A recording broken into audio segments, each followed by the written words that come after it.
Hello hi welcome नमस्ते, मैं नाम ऋतिक और आज हम फिर से बात करेंगे एक और इम्पोर्टेंट कंसेप्ट के बारे में। तो ये वीडियो उन स्टूडेंट्स के लिए मोस्ट इंपॉर्टेंट होने वाली है जिनके पास सब्जेक्ट है इंडियन इकोनॉमी सेकंड, जिसका सब्जेक्ट कोड है BECE 146। तो ये वीडियो सिर्फ और सिर्फ इग्नू के बच्चों के लिए मोस्ट इंपॉर्टेंट रहेगी क्योंकि ये कंप्लीट सीरीज इग्नू के स्टडी मटेरियल के अकॉर्डिंग बन रही है, जहां पे हम डिस्कस कर रहे थे ब्लॉक नंबर 2 यानी कि एग्रीकल्चरल सेक्टर का कंसेप्ट और यूनिट नंबर 7। अब यूनिट नंबर 7 हमारे पास क्या था, कैपिटल फॉर्मेशन एंड प्रोडक्टिविटी क्या होती है, इसके बारे में हम डिस्कस करेंगे। ठीक है, और आज के वीडियो का मोस्ट इंपॉर्टेंट जो कंसेप्ट रहने वाला है वो हमारे पास ये है, इश्यूज क्या क्या है रिलेटेड टू एग्रीकल्चरल रिफॉर्म। तो इसके बारे में हम आज की वीडियो में डिस्कस करेंगे और इस कंप्लीट सीरीज के नोट्स भी ऑलरेडी प्रिपेयर हो चुके हैं with important question answer PDF। जिन बच्चों को नोट्स परचेज करने हैं वो इस नंबर पर जाए 9667836336 से व्हाट्सएप करके नोट्स भी ले सकते हैं। तो अगर मैं बात करूं इश्यूज कौन कौन से हैं एग्रीकल्चरल रिफॉर्म्स के अंदर, ठीक है, वहां पे मैं 6 इश्यूज को डिस्कस करना है आज की वीडियो में। पहला डाइवर्सिफिकेशन, दूसरा ऑर्गेनिक फार्मिंग, ठीक है, तीसरा हमारे पास क्या होगा क्रॉप इंश्योरेंस, चौथा होगा कॉन्ट्रैक्ट फार्मिंग, पांचवा लैंड लीज मार्केट जिसके बारे में पहले ही बात कर चुके हैं, और 6th होगा एग्रीकल्चरल ट्रेड। तो ये 6 इंपॉर्टेंट कंसेप्ट है जो हम इस वीडियो में डिस्कस करने वाले हैं। तो सबसे पहले समझते हैं कि डाइवर्सिफिकेशन क्या होता है। देखो यहाँ पे तो मैंने यही पॉइंट लिखा हुआ है कि important issues requiring reforms in Indian agriculture can be discuss under 6 heads. हम 6 हेड के अंदर सारे इश्यूज को डिस्कस करेंगे, जिसमें सबसे पहला पार्ट क्या आता है डाइवर्सिफिकेशन का। देखो डाइवर्सिफिकेशन का मतलब समझते हैं। डाइवर्सिफिकेशन का मतलब क्या होता है कि हम जो है जब भी कोई काम करते हैं या फिर कोई भी एसेट या फिर कोई भी चीज करने की कोशिश करते हैं तो अपने पोर्टफोलियो को या फिर अपने वर्क को डाइवर्सिफाई करने की कोशिश करते हैं। तो ऐसे ही किसानों को भी अपना जो काम है वो डाइवर्सिफाई करना चाहिए। अब डाइवर्सिफाई क्यों? क्योंकि एग्रीकल्चर सेक्टर में सिर्फ एक ही काम नहीं है, मल्टीपल वर्क है। एनिमल हस्बेंड्री भी है, फूड क्रॉप्स भी बहुत सारे हैं, ठीक है, हॉर्टिकल्चर है, तो बहुत सी चीजें हैं जो हमें देखने को मिलती है किसके अंदर, एग्रीकल्चर सेक्टर के अंदर।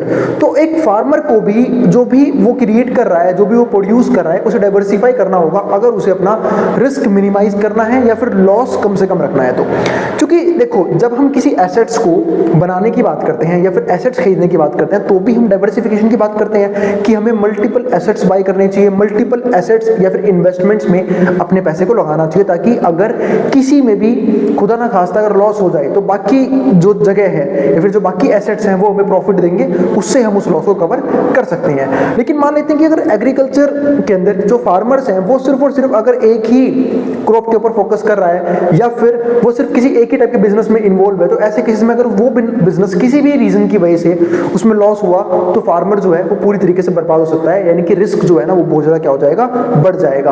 यानी कि रिस्क को मिटिगेट करने का काम और रिस्क को मिनिमाइज करने का काम ये डाइवर्सिफिकेशन करता है। तो इसलिए फार्मर भी जो है वो मल्टीपल क्रॉपिंग की सहायता ले सकता है या फिर क्रॉपिंग के साथ साथ एनिमल हस्बेंड्री की तरफ जा सकता है, हॉर्टिकल्चर कर सकता है। तो दुनिया भर के काम है इसके अंदर भी। या फिर मान लेते हैं कि फिशिंग की तरफ चला जाए फार्मर, तो मल्टीपल वर्क है एग्रीकल्चर सेक्टर के अंदर भी। तो जो फार्मर्स हैं वो एक से ज्यादा ऑप्शंस चूज करके अपने रिस्क को कम से कम यहाँ पे कर सकता है। उसी की बात हम करते हैं डाइवर्सिफिकेशन के अंदर। तो crop diversification can be classified into horizontal and vertical diversification. अब जो क्रॉप डाइवर्सिफिकेशन है इसको हम 2 तरीके से क्लासिफाई करते हैं, एक तो हॉरिजॉन्टल और दूसरा vertical diversification. Horizontal crop diversification refers to addition more crops, यानी कि ज्यादा क्रॉप्स जो है ना हमें उगाने चाहिए, अपनी क्वांटिटी जो है वो बढ़ानी चाहिए क्रॉप्स की। तो addition more crops to existing cropping system, जो भी एग्जिस्टिंग क्रॉपिंग सिस्टम उसमें और ज्यादा क्रॉप्स लेके आओ।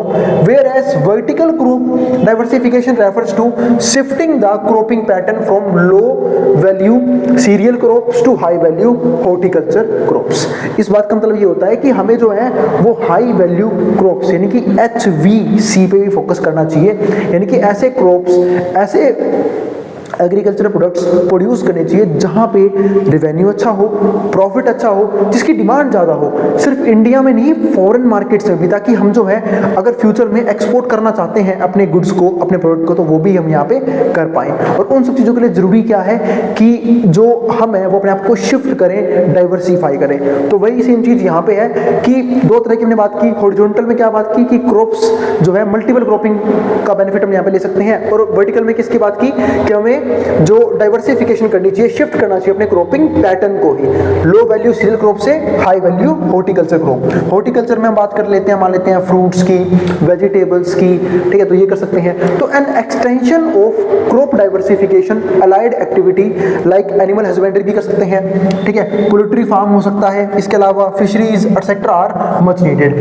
हम इन सारे सेक्टर्स की सहायता ले सकते हैं, इन सारे बिजनेसेस की भी सहायता ले सकते हैं, सेम अवेलेबल है किसमें, एग्रीकल्चरल सेक्टर में, ठीक है। तो जिससे क्या होगा, हमारा रिस्क डाइवर्सिफाई हो जाएगा, ठीक है, और हमें मल्टीपल बिजनेस से रिवेन्यू आ सकता है। और अगर सब चल रहे हैं फिर तो और अच्छी बात है, फिर तो और ज्यादा पैसा आएगा। यानी कि हम जो है इस डाइवर्सिफाई करके अपने रिस्क को तो मिटिगेट करते ही करते हैं, ठीक है, और प्रॉफिट को भी और रिवेन्यू को भी मैक्सिमाइज कर सकते हैं अगर हम इस तरीके को सही तरीके से फॉलो करते हैं। तो ये हुई पहली बात, डाइवर्सिफिकेशन का मतलब मैंने आपको एक्सप्लेन किया।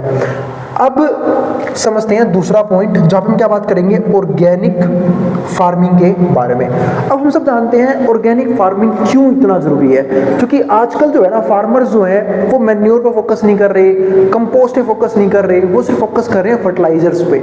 यानी कि वो सिर्फ और सिर्फ केमिकल्स डाल रहे हैं धरती के अंदर, यानी कि वो केमिकल्स जिनकी कमी है, वो न्यूट्रिएंट्स जिनकी धरती में कमी है। लेकिन इसकी वजह से होगा क्या कि जब भी एक फार्मर फर्टिलाइजर से फार्मिंग करता है तो होता क्या है कि धीरे धीरे जो सोइल है उसकी फर्टिलिटी हमेशा कम होती रहती है। एक तो ये हो गया नुकसान। दूसरा, वो केमिकल्स जो हैं वो कहाँ पे आएंगे, हमारे फूड में आएंगे। अब वो फूड जो नॉर्मल लोग कंज्यूम करेंगे वो भी क्या होंगे, बीमार पड़ेंगे, ठीक है, उनको फूड पॉइजनिंग हो सकती है, फिर दूसरी बीमारियां भी हो सकती हैं, जिस चीज की वजह से जो है ना वो क्या होगा, धीरे धीरे कंजप्शन जो है उनके फूड का क्या हो जाएगा, फूड प्रोडक्ट का गिर जाएगा। एक मिनट वेट करना।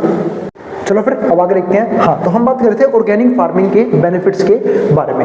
यानी कि अगर हम ऑर्गेनिक फार्मिंग करते हैं इनऑर्गेनिक की बजाय तो होगा क्या, दो फायदे होंगे। एक तो लॉन्ग टर्म में जो सोइल की फर्टिलिटी है वो बरकरार रहेगी। दूसरा क्या, जो ह्यूमन बीइंग की हेल्थ है, जो कंज्यूमर्स की हेल्थ है वो भी क्या रहेगी, सही रहेगी, वो केमिकल्स कंज्यूम उन्हें करना नहीं पड़ेगा।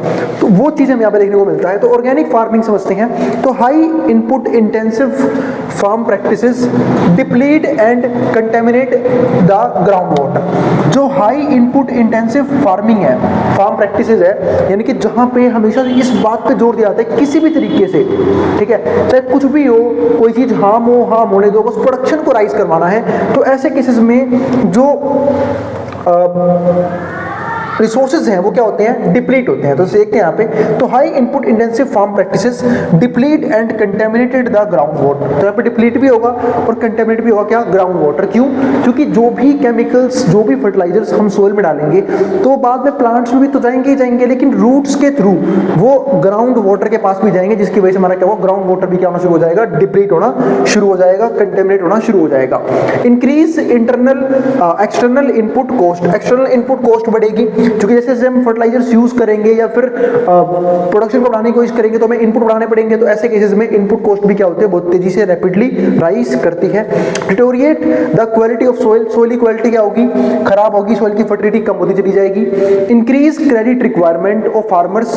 फार्मर्स का जो क्रेडिट रिक्वायरमेंट है वो बढ़ता चला जाएगा। अब ऐसा क्यों होगा भाई, फार्मर्स जो इनपुट डाल रहा है जब वो उसे ज्यादा डालने पड़ेंगे तो पैसा ज्यादा लगेगा।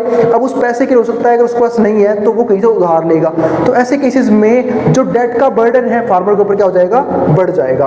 तो वही चीज यहाँ पे है, increase credit requirement of farmers and consequently increase indebtedness among farmers. और इसकी वजह से होगा क्या कि जो फार्मर है, ठीक है, उनके ऊपर कर्ज भी जो है वो चढ़ सकता है या फिर वो डेट ट्रैप में भी यहाँ पे फंस सकते हैं। इसके अलावा need for organic and sustainable agricultural practices is crucial not only for reducing adverse consequences. यानी कि हमने जो यहाँ पे डिसएडवांटेज की बात की इन ऑर्गेनिक फार्मिंग की, सिर्फ इस चीज की वजह से ही हम ये नहीं कह सकते कि बहुत जरूरी है कि हम जो है ऑर्गेनिक फार्मिंग करें, लेकिन जो इन ऑर्गेनिक फार्मिंग है वो ह्यूमन हेल्थ को भी खराब करती है, जिसकी मैंने बात की, ठीक है। तो वही चीज यहाँ पे है कि agriculture practices need for organic and sustainable agriculture practices is crucial not only for reducing adverse consequences of inorganic farming but also for protecting human health. हमें ह्यूमन हेल्थ भी बढ़िया रखनी है, बायोडाइवर्सिटी अच्छी रखनी है, एंड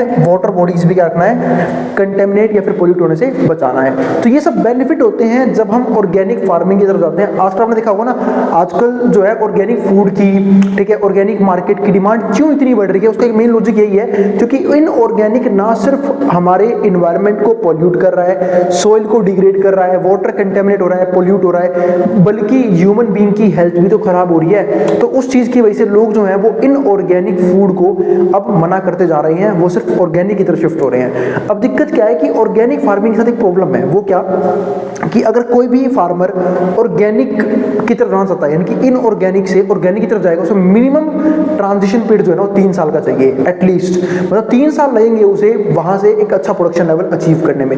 लेकिन इसके बेनिफिट भी तो बहुत सारे हैं लॉन्ग टर्म में। सॉइल की फर्टिलिटी बरकरार रहेगी, वाटर कंटेमिनेट नहीं होगा, कंज्यूमर डिमांड बढ़ेगी। क्यों बढ़ेगी? क्योंकि कंज्यूमर और ऑर्गेनिक फूड चाहता है, उसे जहर नहीं खाना, उसे केमिकल्स नहीं खाने, ठीक है। तो ऐसे केसेस में जो डिमांड है ऑर्गेनिक फूड की कभी कम नहीं होगी, हमेशा बढ़ती रहेगी। उल्टा अगर फार्मर्स चाहें तो महंगे रेट पे अपने ऑर्गेनिक फूड को सेल कर सकते हैं, लोग फिर भी खाएंगे क्योंकि वो इन ऑर्गेनिक से लाख गुना क्या है, बेहतर है, ठीक है। तो इसलिए जो है ना ऑर्गेनिक की जो डिमांड है या फिर जो ऑर्गेनिक एग्रीकल्चर है, इस पे इतना फोकस होता है इंडिया का, या फिर हमें करना भी चाहिए, क्योंकि इससे क्या होगा, सारी चीजें जो है ना, सारी डिसएडवांटेज जो है वो क्या हो जाएंगी, हट जाएंगी, एडवांटेजेस आएंगी। यहाँ पे स्टार्टिंग में हो सकता है टाइम लगेगा, कॉस्ट लगेगी, ठीक है, लेकिन और मेहनत तो लगेगी फार्मर्स की, लेकिन इन सबके बदौलत वो जो है वो लॉन्ग टर्म में अपनी इमेज को अच्छा कर सकते हैं, ठीक है, लॉन्ग टर्म में ज्यादा प्राइस ले सकते हैं अपने उसी टाइम पीरियड का या फिर उसी मेहनत का, ठीक है। तो वही सेम चीज यहाँ पे है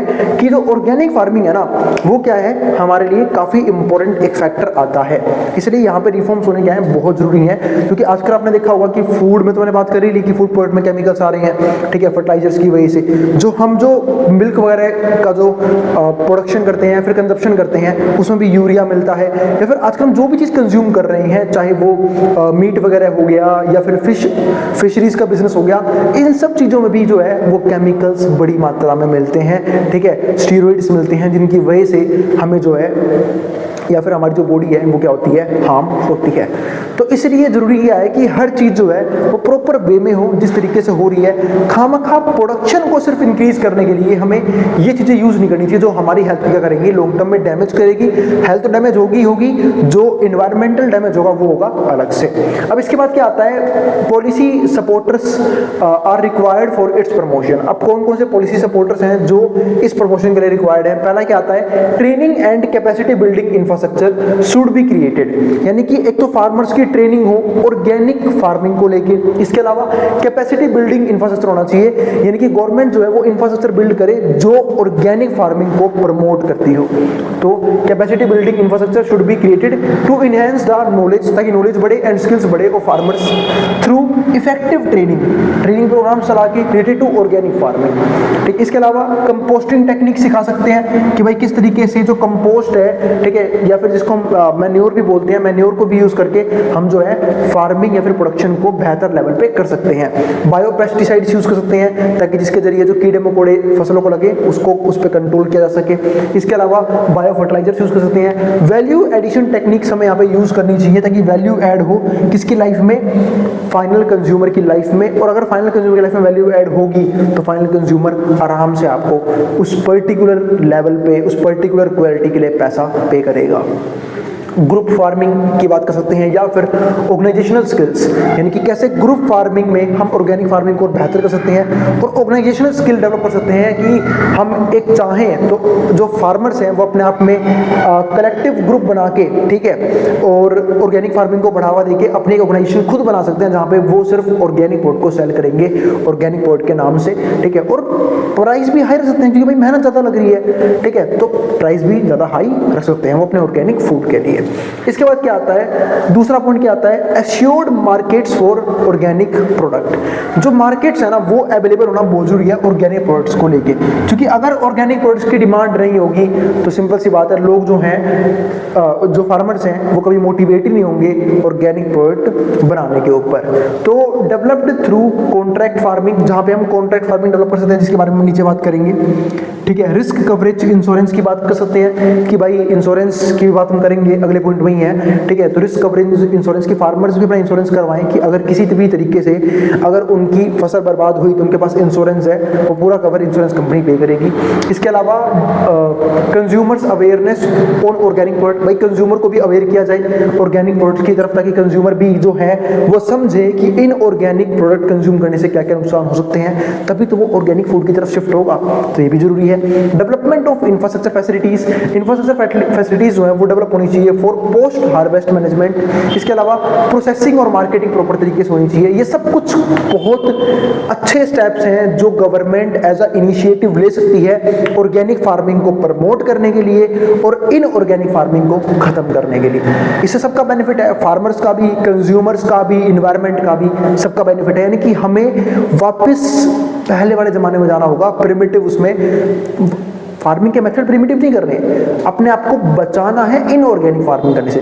एडवांस टेक्नोलॉजी आज भी यूज करेंगे, अच्छी टेक्नोलॉजी यूज करेंगे, ठीक है, नए मेथड्स यूज करेंगे, साइंटिफिक मेथड यूज करेंगे, लेकिन केमिकल्स यूज नहीं करेंगे फूड प्रोडक्ट में।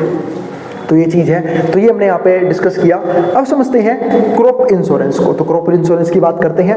तो मैंने जैसे बात की कि भाई जब इंश्योरेंस किस लिए करवाते हैं, अपने फाइनेंशियल रिस्क को मिटिगेट करने के लिए। जब एक फार्मर प्रोडक्शन करता है उसे भी डर रहता है कि ऐसा ना हो कि मुझे इसकी वजह से लॉस हो जाए, ठीक है, या फिर मेरी फसल बर्बाद हो जाए, किसी भी चीज की फेलियर की वजह से मेरे को नुकसान हो, तो उस फाइनेंशियल लॉस के लिए कुछ ना कुछ तो होना चाहिए ना। तो इसके लिए क्या आता है हमारे पास यहाँ पे इंश्योरेंस। तो इंश्योरेंस स्कीम्स में अलग इंश्योरेंस स्कीम्स हैं जो गवर्नमेंट भी प्रोवाइड करती है और प्राइवेट सेक्टर भी प्रोवाइड, जैसे कि फॉर एग्जांपल प्रधानमंत्री फसल बीमा योजना एक ये है, ठीक है, जहां पे जाके एक फार्मर जो है वो अपने क्रॉप्स का इंश्योरेंस करवा सकता है, बीमा करवा सकता है। अगर कोई किसी भी तरह से उसका क्रॉप फेल हुआ तो जो गवर्नमेंट उसे पैसा पे करेगी उसके क्रॉप का। तो वही चीज है, क्रॉप इंश्योरेंस भी होता है। तो Indian agriculture suffers from 3 failures. India में जो एग्रीकल्चर होता है वहां पे 3 तरह की प्रॉब्लम्स आती हैं क्रॉप फेलियर को लेके। 3 तरह के फेलियर हैं। पहला मार्केटिंग फेल हो गया पूरा का पूरा, दूसरा technology failure and weather failure. तो अगर ये 3 किस्म के फेलियर की वजह से किसानों को कभी भी कुछ भी लॉस हो रहा है या फिर चांसेस है लॉस होने के, उसे लगता है लॉस होगा, तो उस पर्सन को, उस फार्मर को, ठीक है, अपना फसल जो है वो इंश्योर्ड जरूर करवाना चाहिए।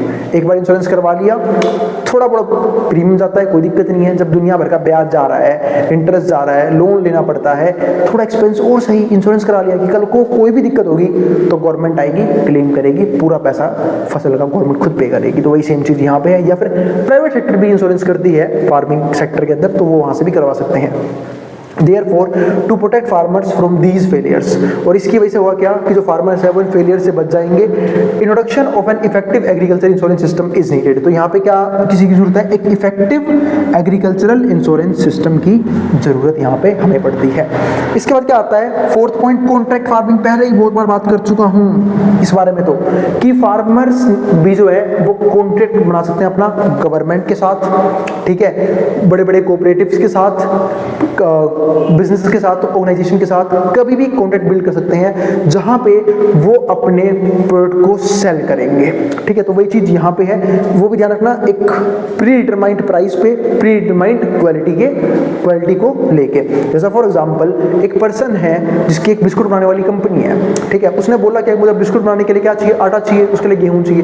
तो जाके डायरेक्ट फार्मर को जाके बोल सकता है कि मुझे भाई आप जो फसल उगा रहे हो ये सारी फसल आप मेरे को दे देना जब ये पूरी तरीके से उग जाएगी, ठीक है। तो वो फसल जो है वो एक प्री डिटरमाइंड रेट पे, ठीक है, पहले ही एक कॉन्ट्रैक्ट बन चुका है, और फार्मर जो है वो उस पर्सन को करेगा, वो फसल देगा एक पर्टिकुलर अमाउंट पे, एक पर्टिकुलर लेवल की क्वालिटी के साथ, ठीक है। अब इसमें फायदा क्या होता है, दोनों को फायदा होता है, ठीक है, कि भाई एक तो क्या पता भाई जिस टाइम पे वो फसल बन के तैयार हो, जरूरत ही ना हो किसी को उस फसल की, या फिर डिमांड ना हो मार्केट में उतनी, या फिर प्राइस कम हो, तो फार्मर सिक्योर्ड हो गया, पहले कॉन्ट्रैक्ट बना हुआ है। अब जो भी होगा उस कंपनी को फसल क्या होगी, खरीदनी देनी पड़ेगी। दूसरा बेनिफिट क्या हो गया कि कंपनी का ही बेनिफिट है कि कंपनी को ये लग रहा है कि फ्यूचर में उसका गेहूं का प्राइस बढ़ जाएगा। अब उन लोगों ने रेट तो पहले ही तय कर लिया है, तो अब फार्मर जाके भी उसे दूसरे मार्केट में सेल नहीं कर पाएगा। जो भी प्री डिटरमाइंड रेट है फार्मर को उस पे सेल उसे करना पड़ेगा। तो वही सेम चीज यहाँ पे है। तो इसी को हम बात करते हैं, इसी की यही बात होती है कॉन्ट्रैक्ट फार्मिंग। तो it is an agreement between farmers and processing and और मार्केटिंग कंपनीज। तो यहाँ पे एक एग्रीमेंट होता है फार्मर्स के बीच में और जो भी प्रोसेसिंग एंड और मार्केटिंग कंपनीज हैं उनके साथ फॉर प्रोडक्शन एंड सप्लाई, जहाँ पे प्रोडक्शन भी होती है और सप्लाई भी होती है और फार्म प्रोड्यूस, जो भी फार्म प्रोड्यूस है उसका at predetermined prices and quality. अब यहाँ पे जो इंस्टीट्यूशन है या फिर जो भी ऑर्गेनाइजेशन जिससे कॉन्ट्रैक्ट बनाए वो गाइड भी करती है फार्मर्स को कि आपको कैसे कैसे इनपुट यूज करने चाहिए, कैसे फार्मिंग करनी चाहिए ताकि अच्छा प्रोडक्शन लेवल अचीव कर सके। इसके अलावा क्वालिटी लेवल अच्छी हो, क्वालिटी प्रोडक्ट होना चाहिए वो। तो इस चीज़ के लिए जो है जो इंस्टीट्यूशन है या फिर जो ऑर्गेनाइजेशन है या फिर जो कंपनीज है वो गाइड भी कर सकते हैं फार्मर्स को, ठीक है। इसके अलावा वो कॉन्ट्रैक्ट के अकॉर्डिंग होता है कि भाई इक्विपमेंट को प्रोवाइड करेंगे नहीं करेंगे, इनपुट्स को प्रोवाइड करेंगे या नहीं करेंगे। कुछ कंपनीज करती भी हैं, वो सब कुछ कॉन्ट्रैक्ट में पहले से ही एग्रीमेंट में लिखा जाता है। इसके बाद क्या आता है, fifth point, land lease market.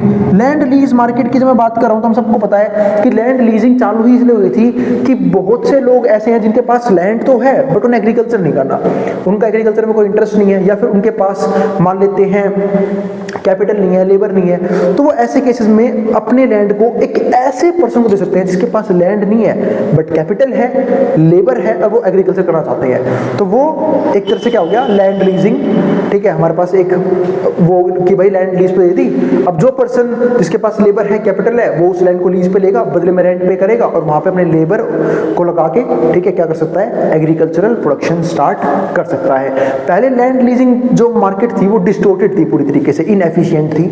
धीरे धीरे जो गवर्नमेंट है यहाँ पे इनिशिएटिव लेके आती रही, ठीक है, जिसकी वजह से होता क्या, चेंजेस आते रहे लॉ के अंदर, और अब इतना ईजी हो गया है कि जो एग्री बिजनेसेस हैं, यानी कि वो बिजनेसेस जो एग्रीकल्चर सेक्टर से रिलेटेड है वो वहाँ पे जा रहे हैं, एग्रीकल्चर प्रोडक्ट जो है वो डेवलप कर रहे हैं, लीज पे जमीनें ले रहे हैं क्योंकि ईजी हो गया है, रेगुलेटरी बॉडी है, ठीक है, जिसकी वजह से जो लीजिंग का वर्क है वो भी क्या हो गया, काफी आसान हो गया है। तो एग्री बिजनेसेस जो है वो बहुत तेजी से डेवलप हो रहे हैं और जनरली लोग एग्री बिजनेस में जाते हैं इसलिए क्योंकि हमारे इंडिया में जो भी एग्रीकल्चर प्रोडक्शन है वो नॉन टैक्सेबल इनकम के अंदर आता है। तो भाई लोग मोटिवेटेड भी होते हैं कि भाई क्यों ना एग्रीकल्चर की तरफ भी दिमाग लगाया जाए।